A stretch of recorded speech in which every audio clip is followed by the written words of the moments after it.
বেসরকারি এনজিও সংস্থা resource integration centre Panchdona শাখার আয়োজনে প্রবীণদের অংশগ্রহণে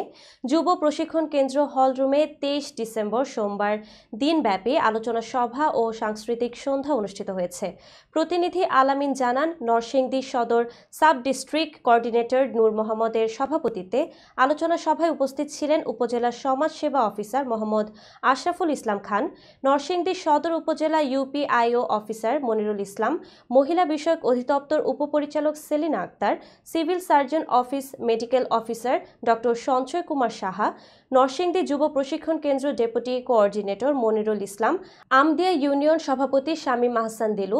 মহিষাসুরা ইউনিয়ন জিএম-এর মতিউর রহমান, পাঁচদোনা ইউনিয়ন সভাপতি মুক্তিযোদ্ধা আব্দুল লতিফ, রিক microfinance Abdul Halim, monitoring facilitator Amjad Hossain ও ইয়াকুব মাছি, যুব সৈয়দ মোহাম্মদ নাহিদ, আমিনুল ইসলাম, ইয়াসমিন আক্তার সহ রিকের বিভিন্ন এলাকার সংগঠনের সদস্যরা উপস্থিত ছিলেন। আলোচনা সভা শেষে প্রবীণদের অংশগ্রহণে মনোজ্ঞ সাংস্কৃতিক সঙ্গীত পরিবেশন করা হয়।